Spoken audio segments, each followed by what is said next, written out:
Kita berkumpul lagi untuk menyalakan lilin lagi pada minggu ketiga Advent ini. Mari kita ingat 2 lilin pertama kita. Pada hari Minggu pertama, kita menyalakan lilin pengharapan.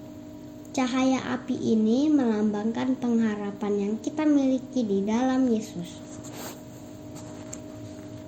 Pada minggu kedua, kita menyalakan lilin perdamaian. Kristus, Anak Allah, adalah Raja damai. Hanya Dia yang dapat memberikan damai sejati. Ketika kita membuka hati kita dan membiarkan kasih Yesus masuk, kita tahu sukacita. Lilin hari ini adalah untuk sukacita. Kita menyalakan lilin pada hari Minggu ketiga Advent untuk mengingatkan kita bahwa kedatangan Kristus memberikan sukacita seperti apa yang dikatakan para malaikat. Lukas 2 ayat 10-11. Lalu kata malaikat itu kepada mereka, "Jangan takut, sebab sesungguhnya aku memberitakan kepadamu kesukaan besar untuk seluruh bangsa. Hari ini telah lahir bagimu juru selamat, yaitu Kristus Tuhan di kota Daud." Rasul Paulus mengajak kita dalam Filipi 4 ayat 4-5. Bersukacitalah senantiasa dalam Tuhan. Sekali lagi kukatakan, bersukacitalah. Hendaklah kebaikan hatimu diketahui semua orang. Tuhan sudah dekat. Lukas 1 ayat 51-55. Ia memperlihatkan kuasanya dengan perbuatan tangannya dan mencerai-beraikan orang-orang yang congkak hatinya. Ia menurunkan orang-orang yang berkuasa dari tahtanya dan meninggikan orang-orang yang rendah. Ia melimpahkan segala yang baik kepada orang yang lapar dan menyuruh orang yang kaya pergi dengan tangan hampa. Ia menolong Israel hambanya karena ia mengingat rahmat-Nya, seperti yang dijanjikannya kepada nenek moyang kita, kepada Abraham dan keturunannya untuk selama-lamanya. Menepati janji. Apa arti janji bagi Anda? Anak kecil menganggap janji itu indah.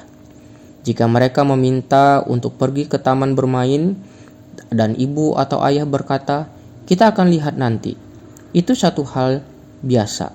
Tetapi jika mereka berjanji, mereka akan kegirangan. Seiring bertambahnya usia, kita belajar bahwa beberapa orang dapat dan memang mengingkari janji mereka.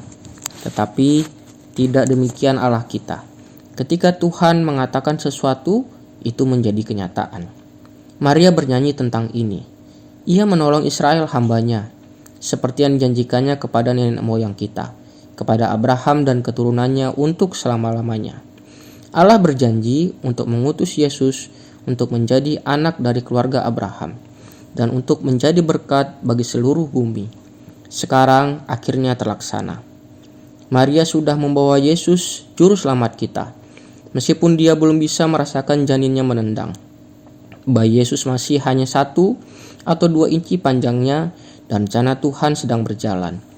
Yesus telah memulai hidupnya bersama kita dan bagi kita. Kehidupan yang akan Dia berikan bagi kita di kayu salib dan kemudian bangkit kembali dalam kebangkitannya. Kehidupan yang telah Dia janjikan untuk dibagikan kepada kita selamanya, karena janji-janji Allah selalu kuat dan benar. Kita berdoa.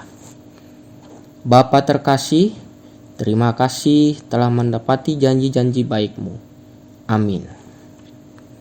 Renungkan dan diskusikan. Ceritakan sebuah kisah tentang janji yang Anda ingat, besar atau kecil. Apakah Anda merasa sulit untuk mempercayai orang tanpa janji? Mengapa ya atau mengapa tidak? Bagaimana janji-janji Allah mempengaruhi tindakan Anda dalam kehidupan?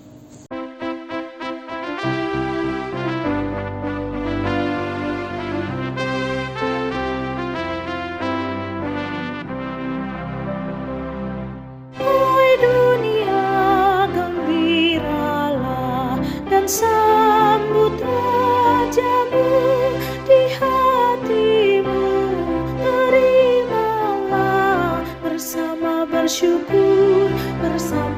bersyukur, bersama-sama bersyukur.